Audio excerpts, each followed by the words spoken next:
Olá, estudantes! Eu sou a professora Luciane, das Práticas de Matemática. No encontro passado, nós vimos com a professora Michele um pouco da história de Hipátia de Alexandria.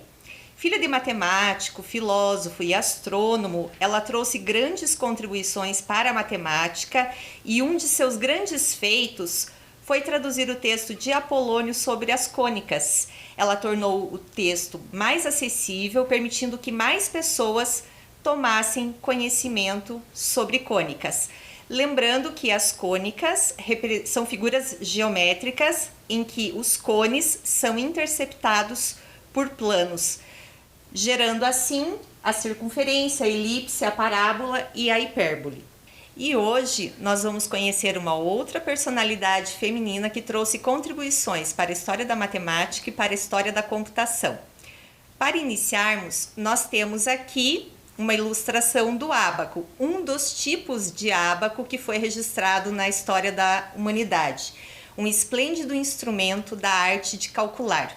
Eu quero que vocês observem aqui na tela que ele é composto por hastes em que existem contas, né? Essas argolas com referência ao ato de contar com os dedos. Então, da direita para a esquerda, nós temos o ábaco organizado em unidades, dezenas, centenas, unidades de milhar e assim sucessivamente. As contas abaixo dessa marca transversal, cada uma valia 1 e acima, cada uma delas valia 5. Como nós podemos sentir, a possibilidade de erro humano com o ábaco era bastante grande. Então, assim, em 1642, Blaise Pascal desenvolve a Pascaline. Observem aqui, ela era formada por 6 rodas dentadas, da direita para a esquerda, unidades, dezenas, centenas, unidade, dezena e centena de milhar. A Pascaline permitia realizar adições e subtrações e multiplicações por meio de adições sucessivas e divisões por subtrações sucessivas. Se nós observarmos que são 6 rodas dentadas, o maior número possível de ser escrito era 999.999. Cada uma das rodas dentadas possuía 10 dentes numerados de 0 a 9 e com uma haste que permitia que essas rodas dentadas se movimentassem conforme ocorresse a intervenção humana. Diversos instrumentos fizeram parte da história da arte de calcular. Estes são apenas 2 exemplos. E no percurso da história, a nossa personagem de hoje um dia afirmou: máquinas podem fazer muito mais do que processar números. Mas afinal, o que são máquinas? Eu trago agora alguns exemplos para nós pensarmos. Observem aqui na tela. Nós temos, na primeira imagem, uma cafeteira. Vejam que é bem mais fácil e confortável utilizar uma máquina para preparar o café. Nós não precisamos moer os grãos, nós não precisamos usar o coador de pano, que depois precisa ser higienizado com um rigor diferente em relação ao metal ou ao plástico. Em seguida, nós temos um ferro elétrico, que antigamente, inclusive o seu nome, ferro, vem de uma estrutura similar a essa que hoje nós conhecemos, que era aberto e dentro eram colocadas brasas para aquecer o metal e passar as roupas. Em seguida, nós temos o chuveiro, que também facilita bastante a nossa vida, é bem mais rápido do que aquecer a água, ter um recipiente para se banhar e enfim. Da mesma forma, nós temos o relógio, que organiza a nossa vida ao longo do tempo, sendo bem mais fácil do que observar o céu e tentar determinar os horários. Outro instrumento, uma furadeira parafusadeira, que nos permite realizar inúmeras atividades com grande facilidade, ou até mesmo o ventilador, que nos proporciona o conforto, né, de nos refrescarmos em um dia de calor. O guindaste, que também oferece uma facilidade para o trabalho humano, podemos dizer inclusive que substitui o trabalho humano, mas sempre há uma pessoa, né, cuidando para que a máquina funcione. Mas enfim, imaginaram como seria carregar containers em um navio ou transportá-los do navio para um caminhão de carga? Bastante complicado. Temos também os motores dos veículos, que antigamente, por meio de carroças puxadas a cavalos, né, as pessoas eram transportadas com um certo dispêndio de tempo, e hoje eles nos oferecem conforto e velocidade. Como nós podemos perceber, as máquinas são artefatos ou engenhos criados pelo homem para facilitar a nossa vida, e todos têm uma função. Então eles têm uma tarefa determinada para ser cumprida. Mas, então, pensando desta forma, os computadores, os celulares e os tablets são máquinas? Afinal, o que é um computador? Os computadores são máquinas desenvolvidas para processar dados, seguir instruções para atingir um determinado objetivo. Vamos analisar um pouco o que isso significa. Processar dados. Então, nós temos um processo em que os dados são informações. Isso significa que existe um início e existe um fim. Seguindo instruções significa que isso não acontece de forma aleatória. Existe um passo a passo que é observado, ou seja, os computadores são programados para executar essas instruções, com a finalidade de atingir um objetivo. Vocês já ouviram falar de Ada Lovelace, a primeira programadora da história da humanidade? Para trazer um pouco da história de Ada Lovelace, eu quero que vocês observem aqui na tela. Nós estamos em 2021. Ada nasceu em 1815 e viveu até 1852.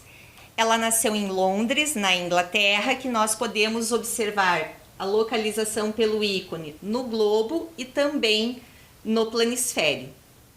Augusta Ada Byron nasceu em 1815, filha do poeta inglês Lord Byron e de Anne Isabelle Milbanke, uma matemática aristocrata da época.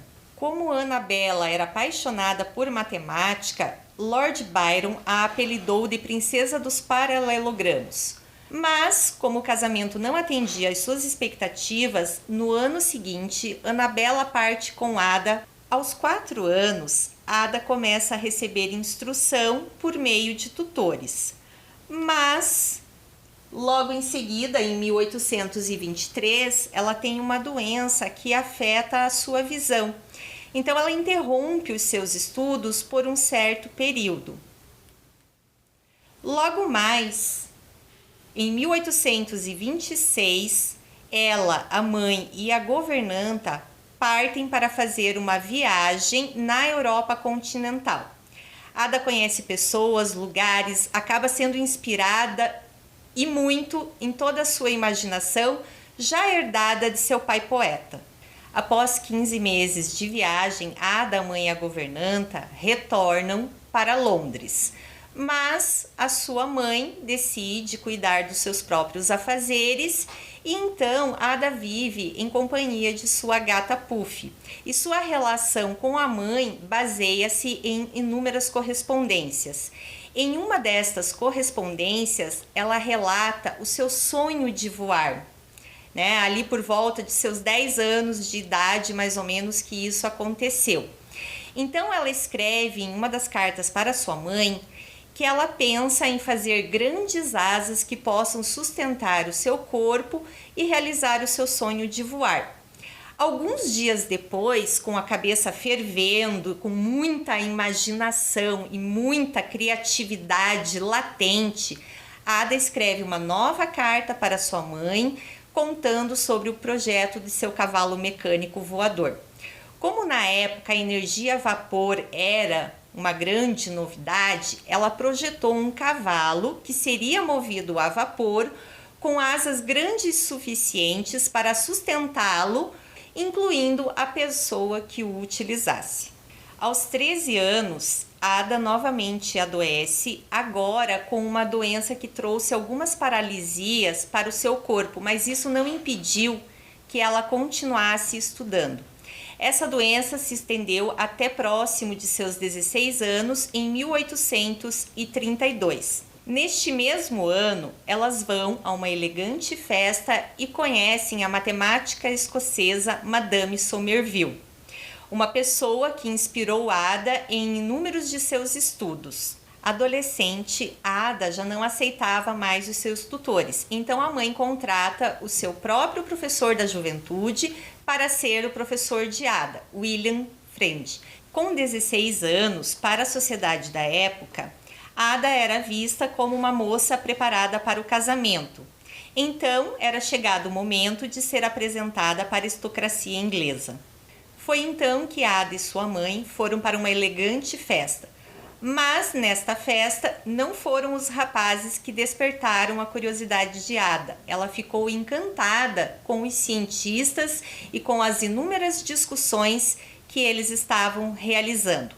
Foi neste dia que ela conheceu Charles Babbage, que falava de sua máquina, de sua grande construção ainda não finalizada, como uma criança fala de seus brinquedos. Logo em seguida, elas foram convidadas para conhecer a máquina de Babbage, que residia na sala de estar de sua casa. Enquanto a mãe de Ada apenas descreveu a máquina de Babbage como uma máquina pensante, Ada viu muito mais que engrenagens girando lindamente. Ela viu uma maneira de dar vida à matemática de forma elegante. A máquina funcionava com engrenagens dispostas em colunas verticais umas com as outras. Esse processo de malha fazia o cálculo aritmético, utilizando o sistema de numeração decimal para realizar as operações. Cada coluna representava um número e em cada uma destas colunas a roda dentada inferior era das unidades, em seguida das dezenas, depois das centenas e assim sucessivamente. No ano seguinte, Ada, mãe e Madame Somerville vão à casa de Babbage para conhecer o seu novo projeto, o projeto da máquina analítica. Ele estava bastante empolgado e, inspirado no tear de Jacquard, ele tinha a intenção de introduzir cartões perfurados para imprimir as informações. O tear Jacquard utilizava cartões perfurados para imprimir belos e complexos padrões em tecidos. Foi o que despertou em Babbage o interesse de incorporar um mecanismo de impressão em sua máquina. Seu interesse era eliminar as chances de erro humano em cálculos e armazenar as informações. Utilizando os cartões perfurados, eram disponíveis operações, repetições, variáveis e constantes para realizar cálculos. Os cartões, na verdade, eram uma forma de se comunicar com a máquina. Em 1835, Ada se casa com o Lord William King e já em seguida ela tem os seus 3 filhos, Byron, Anne e Ralph. Em 1837, a princesa Vitória da Inglaterra se torna Rainha Vitória e King recebe o título de Conde de Lovelace, o que levou Ada a ser a Condessa de Lovelace.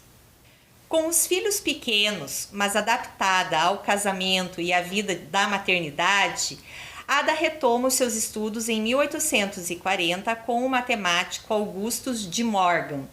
Neste período, ela ganha grande aprofundamento e desenvolve suas próprias teorias. Dominante da língua francesa e com aprofundamento em matemática, Babbage convida Ada Lovelace para traduzir um artigo sobre sua máquina analítica.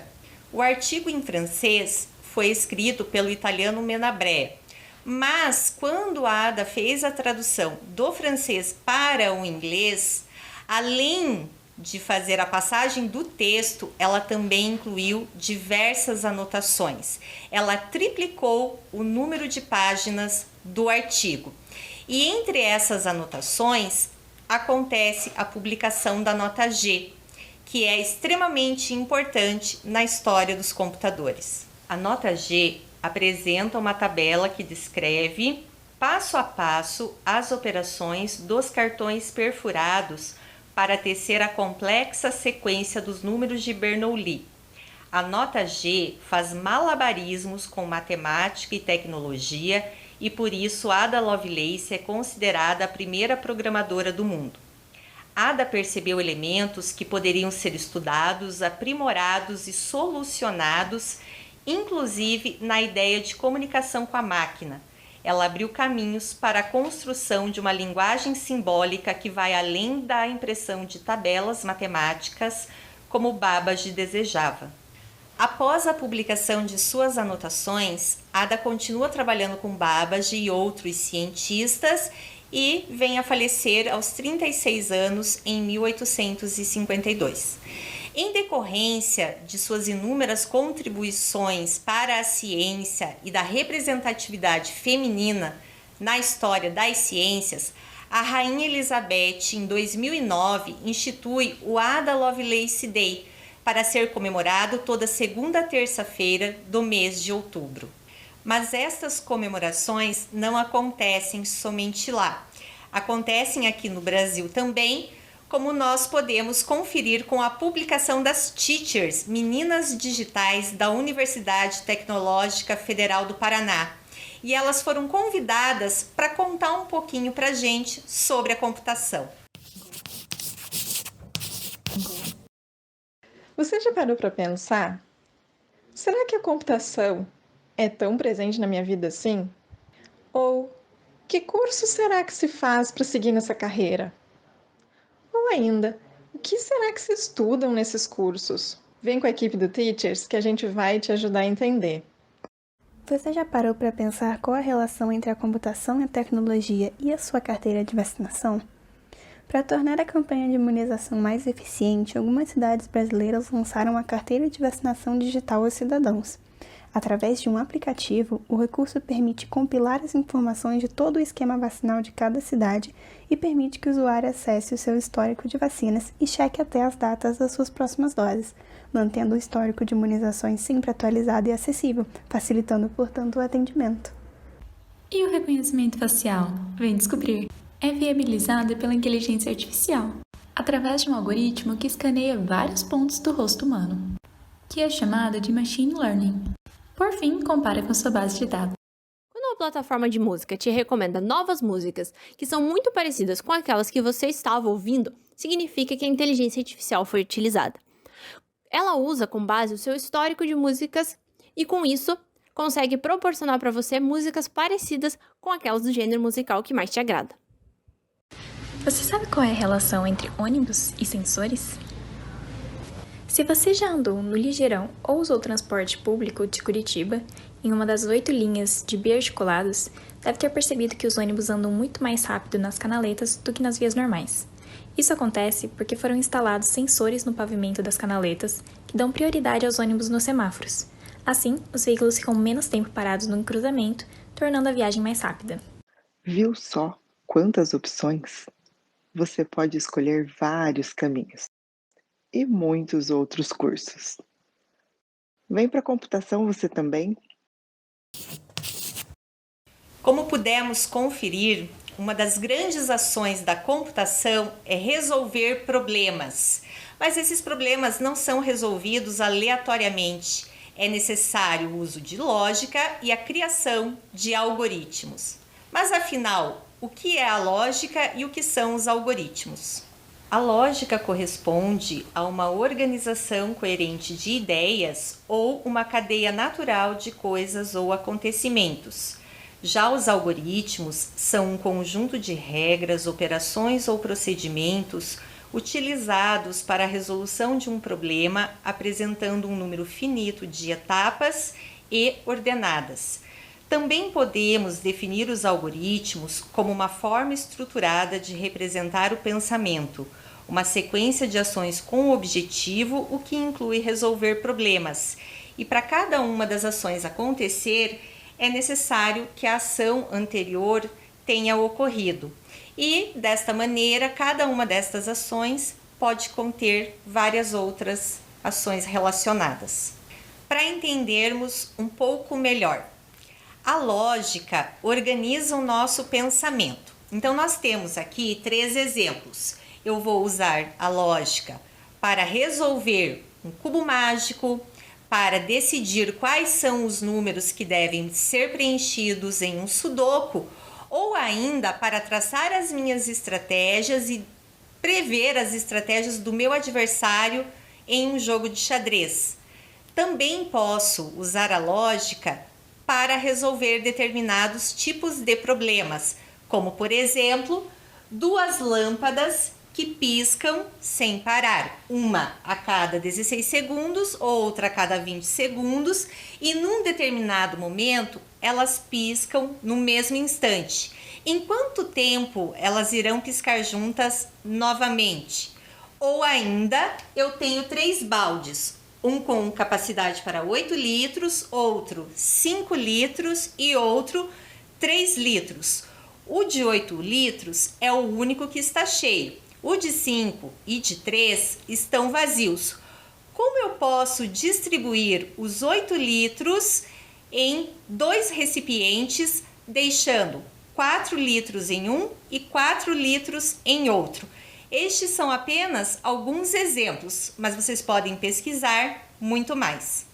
Já os algoritmos são uma sequência organizada de instruções, com um início e fim determinados que visam atingir um objetivo. Então, para a gente entender um pouquinho mais, vamos observar aqui o algoritmo chegar na escola.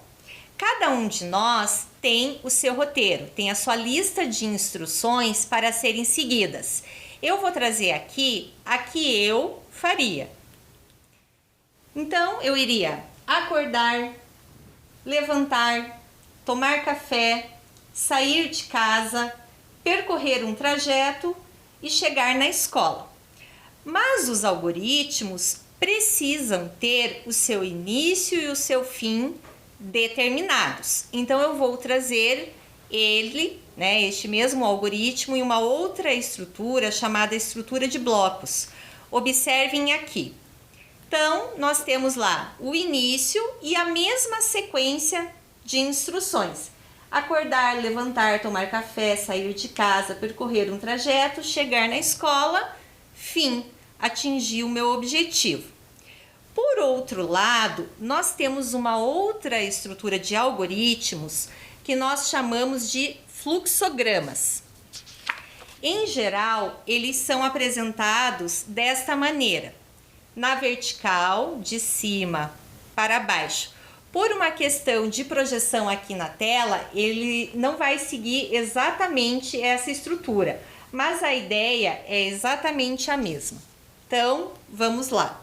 Nós temos aqui início, acordar, levantar, tomar café, sair de casa, percorrer um trajeto, chegar na escola, fim, atingir o meu objetivo. Eu quero fazer um destaque com vocês.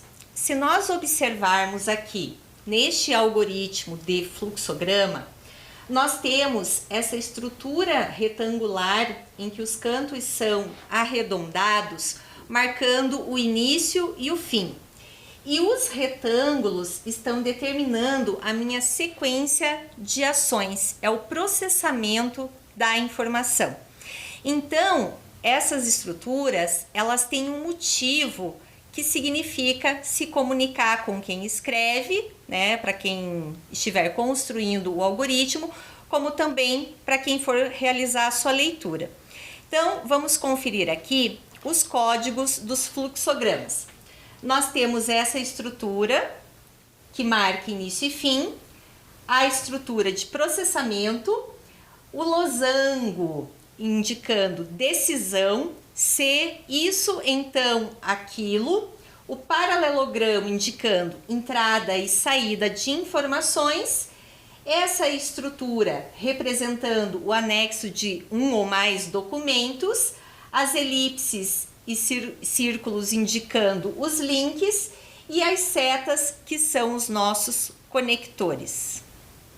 Então agora, para nós entendermos um pouco melhor como que isso funciona. Primeiro, nós vamos utilizar estas três, que já foram utilizadas anteriormente. A estrutura que marca início e fim, a estrutura de processamento da informação e os conectores que vão indicar qual é o percurso que é seguido na construção do algoritmo. Então, da mesma forma, aqui, observe o algoritmo organizado na vertical de cima para baixo. Todo algoritmo sempre tem um objetivo. Nesse caso, o nosso objetivo é beber água.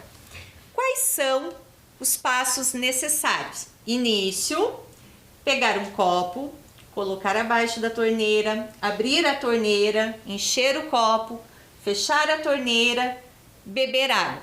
Atingir o objetivo, fim. Vamos fazer mais uma vez. Objetivo, beber água. Início, pegar um copo, colocar abaixo da torneira, abrir a torneira, encher o copo, fechar a torneira, beber a água. Atingir o objetivo, fim. Agora vamos avançar um pouco mais. Aqui, nossos códigos que serão utilizados. Início e fim, processamento da informação, os conectores, mas agora nós estamos introduzindo a tomada de decisão. Como exemplo, eu trouxe para nós uma situação que é comer uma laranja. Vamos ver o que é necessário para atingir este objetivo. Então, iniciando, a laranja tem casca? Não. Então eu posso comer a laranja e fim. Mas, por outro lado, poderia ocorrer que laranja tem casca? Sim. Então, descascar laranja. Laranja tem casca? Não. Então, comer laranja e fim. Agora, reunindo as duas informações em um único algoritmo. Vamos ver lá o que acontece. Início, laranja tem casca? Se não, comer laranja. Fim, se sim, descascar laranja. Laranja tem casca? Se não, comer laranja e fim. Vamos refazer para entender direitinho como que isso acontece. Início, a laranja tem casca? Se não, comer laranja. Fim, se sim, descascar laranja. Laranja tem casca? Não. Então, comer laranja e fim. Vamos agora continuar aqui. São os mesmos códigos que serão utilizados. Porém, agora nós vamos tratar de uma outra situação, que é acender uma lâmpada. Vamos lá. Início, acionar interruptor. Se lâmpada acende, sim, então fim. Porém, o que pode acontecer? Início, acionar interruptor, lâmpada acende, se não, então trocar a lâmpada. A lâmpada acende, sim, então fim. Agora, vejam só o que poderia acontecer. Início, acionar interruptor, lâmpada acende, se não, trocar a lâmpada. Lâmpada acende, se não, então, chamar um eletricista. Agora vamos reunir as informações com o objetivo de acender uma lâmpada.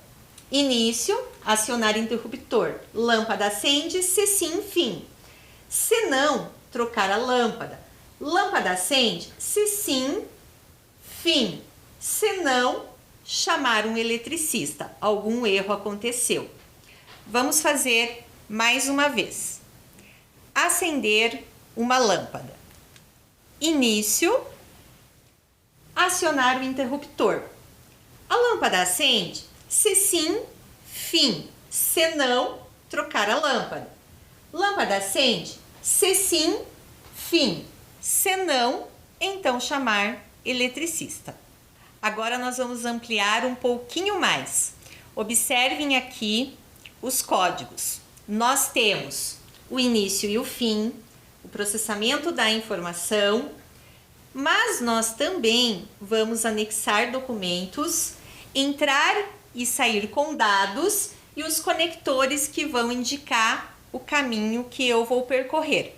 Mas lembre, se fosse para eu montar essa estrutura em uma folha de papel, eu iria seguir esta organização, vertical de cima para baixo. Aqui, o nosso fluxograma vai seguir um percurso um pouco diferente para que possamos acompanhar a leitura. Então, o nosso objetivo será postar uma atividade em sala virtual. Então, vamos lá. Nós temos aqui início, abrir o navegador, digitar endereço web. Isso significa que eu preciso entrar com a informação. Então, eu vou lá e coloco o meu endereço e em seguida eu preciso fazer o login. Novamente, eu vou entrar com a informação. Então, dependendo de qual recurso, né, nós utilizamos, nós podemos colocar o nome, e-mail ou telefone, né, para identificar o usuário e eu entro então com as informações. Meu e-mail, minha senha, vou acessar o ambiente, vou selecionar a sala que eu quero, clicar em atividades, selecionar a atividade, clicar em arquivo, clicar adicionar, adicionar arquivo. Aqui é o momento em que eu vou anexar a minha atividade. Feito isso, eu posso clicar em entregar, fim, atingir o meu objetivo de postar uma atividade em sala virtual. Vamos revisar o algoritmo de postar uma atividade em sala virtual. Então, início, vou abrir o navegador, digitar o endereço web e aqui vou entrar com a informação. Coloco lá o endereço necessário. Fazer login. Vou indicar meu e-mail ou o meu nome, ou enfim, aquilo que eu uso para me identificar como usuário e apresentar a minha senha. Então, meu e-mail, minha senha, entrada de dados, acessar ambiente, selecionar a sala, clicar em atividade, selecionar a atividade, clicar em arquivo, clicar adicionar, adicionar o arquivo, comando que foi dado. O que eu preciso fazer então? Anexar o meu documento, né? Colocar a minha atividade, clicar em entregar, fim. Objetivo de postar uma atividade em sala virtual foi cumprido. Agora, uma proposta para vocês realizarem. Crie um algoritmo e compartilhe. Então, o que eu vou pedir para vocês? Né? Mais tarde, construam um algoritmo. Necessariamente não precisa ser na forma de fluxograma, pode ser por meio de blocos em cadeias de raciocínio e que vocês enviem para oficinasdointegral@gmail.com. Mas é muito importante que vocês informem o nome, a escola e a turma e como que isso vai acontecer. Vamos pensar aqui um pouquinho como que é o algoritmo de envio de um e-mail para Oficinas do Integral com um fluxograma ou outro modo de algoritmo que vocês desejarem. Os códigos necessários para essa tarefa. Início e fim, o processamento de informações, adicionar o documento, que no caso é o algoritmo que vocês vão construir, se precisar entrada e saída de dados, como a gente vai fazer o login de um e-mail, então isso é sim necessário, e os conectores indicando o percurso que as informações estão percorrendo. Então, vamos lá conferir como que se atinge esse objetivo de enviar algoritmo para oficinas do integral? Então, nós temos lá o início, abrir o navegador, digitar o endereço do provedor. E se eu vou digitar esta informação, então eu estou fazendo uma entrada de dados. Coloquei esse endereço, vou fazer o meu login, clicar em novo e-mail, digitar destinatário. É o endereço de oficinasdointegral@gmail.com. Vou colocar o assunto, digitar o assunto, então aqui novamente entrada de informação. Algoritmo das práticas de matemática, vou escrever a identificação que corresponde a nome, escola e turma. Aí sim, vou adicionar o arquivo que eu produzi e meu algoritmo, anexei o documento, clicar em enviar, fim, objetivo cumprido. Vamos refazer para conferir? Objetivo, enviar algoritmo para oficinas do integral. Início, abrir o navegador, digitar endereço do provedor. Novamente, nós vamos entrar com a informação. Então, coloquei o endereço e vou fazer login. Clicar novo e-mail, digitar destinatário. Aqui novamente entrada de informação. O destinatário, oficinasdointegral@gmail.com. Em seguida, vou digitar o assunto e novamente vou entrar com a informação. Algoritmo das práticas de matemática. Vou escrever a minha identificação. Então, novamente, eu entro com dados. Nome, escola, turma. Adicionar arquivo. Vou, então, anexar o meu algoritmo ou a minha atividade. Clicar em enviar, fim. Eu quero fazer uma pequena observação com vocês, que quando nós falamos do que são os algoritmos, foi um comentário bem rápido, que um algoritmo ele pode conter vários outros algoritmos. É o que acontece nesse exemplo.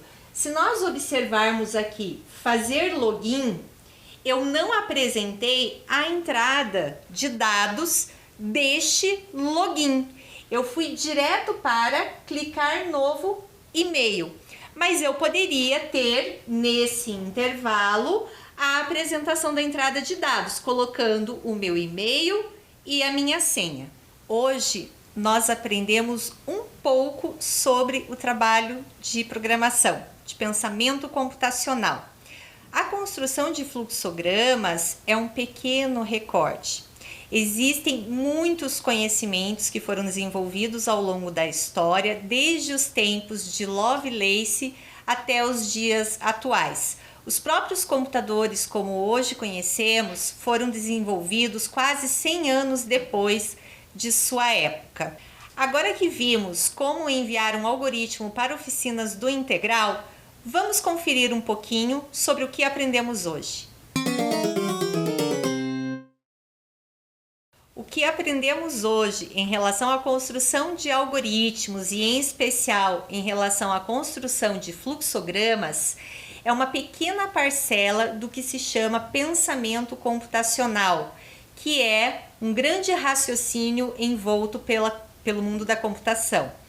Para a gente resgatar um pouquinho a vida de Ada Lovelace, que foi a grande motivação de nossa aula de hoje, nós vamos assistir o vídeo da Verve Científica, um projeto da Universidade Federal de São Paulo. Augusta Ada King, a Condessa de Lovelace, nasceu em 1815 e era filha do famoso poeta Lord George Byron e sua esposa, Anne Isabella Noel. Aos 19, ela se casou com William King Noel, primeiro conde de Lovelace, daí o seu nome. Ainda na juventude, seus talentos matemáticos a levaram em uma relação de trabalho e amizade com o colega e matemático britânico Charles Babbage. Lovelace teve um grande interesse pelo funcionamento da máquina de Babbage, a máquina analítica. Em 1842, Lovelace traduziu para o inglês um relato detalhado dessa máquina, conforme descrito pelo matemático italiano Luigi Menabrea. A tradução de Lovelace do relato de Menabrea foi publicada ao lado de suas extensas anotações sobre a máquina analítica e seus possíveis usos. Em suas anotações havia um algoritmo que podia ser usado pela máquina para calcular os números de Bernoulli, um conjunto de números racionais frequentemente usado em teoria dos números. Muitos consideram esse algoritmo como o primeiro código de computador já criado, porque foi o primeiro conjunto lógico de etapas desenvolvidas para uso em uma máquina específica. Mas além de apresentar o primeiro código de computador do mundo, Lovelace também predisse a chegada da era do computador. Suas anotações sobre a máquina analítica transmitem uma mensagem importante. Máquinas matemáticas complexas podem fazer muito mais do que processar números. Ela previu que o mecanismo de Babbage poderia resolver qualquer problema que pudesse ser explicado usando símbolos lógicos, como por exemplo a criação de partituras musicais complexas. Os 4 anos que se seguiram ao casamento de Ada Lovelace abrangem o nascimento de seus 3 filhos. Esse foi um período em que ela praticamente cuidava das suas crianças e de sua grande casa. Só depois que o 3º filho nasceu, ela voltou a sua atenção para a matemática e para as ciências novamente. Ada e seu marido tinham muitos amigos e conhecidos importantes, incluindo o escritor Charles Dickens e o cientista Michael Faraday. Em 1852, Ada ficou gravemente doente e veio a falecer em decorrência de um câncer uterino aos 36 anos. As contribuições de Ada foram esquecidas por quase 100 anos e descobertas apenas na década de 40 por Alan Turing, que foi bastante influenciado pelo trabalho de Ada. Ela, juntamente com Babbage, abriu o caminho para Turing, hoje considerado o pai da ciência da computação teórica e da inteligência artificial. Desde 2009, toda segunda terça-feira do mês de outubro é comemorado o Dia de Ada Lovelace, que tem como objetivo dar destaque às mulheres na ciência, na tecnologia, na engenharia e na matemática, além de criar novos modelos para as meninas e mulheres. Gostou dessa biografia? Então ajude a compartilhar esse projeto. Clica nesse botão no meio da tela e tenha Verve Científica. Abraço e até a próxima. Então, gostaram da nossa aula de hoje? Eu vou deixar como sugestão para vocês, se houver a oportunidade de ler o livro Ada Lovelace, a Condessa Curiosa. Ele foi escrito pela professora Silvia Amélia Bin, da Universidade Tecnológica Federal do Paraná, e ela afirma que a motivação para recontar a história de Ada Lovelace para crianças surgiu da minha experiência nas ações do programa Meninas Digitais da Sociedade Brasileira de Computação e do projeto Emílias, Armação em Bits, da Universidade Tecnológica Federal do Paraná. Fica aí a dica para quem gosta de literatura também. Espero que vocês tenham gostado, mas é muito importante que, nessa nossa relação com as tecnologias, que sejamos sempre críticos, pensando o que e por que utilizamos. Certo? Então, até a próxima!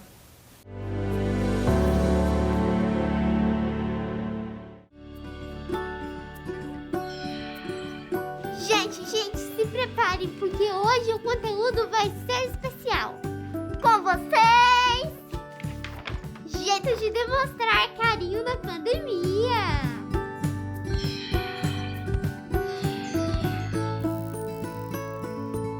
Jeito número 1. O pezinho. Não é lá muito afetivo, mas já é um clássico. Jeito número 2. O autoabraço à distância. O segredo é abraçar você mesmo como se estivesse abraçando o outro. E imaginar que você está recebendo um abraço do outro no seu próximo abraço. Deu para entender? Jeito número 3. A dancinha sincronizada. Esse é só para quem gosta de uma diversão. Vocês combinam uma dancinha e bora se divertir com seus amigos. Jeito número 4. O jeito que você inventar. Vale qualquer coisa, vale tudo junto. Vale soltar a imaginação, só não vale tocar, tirar a máscara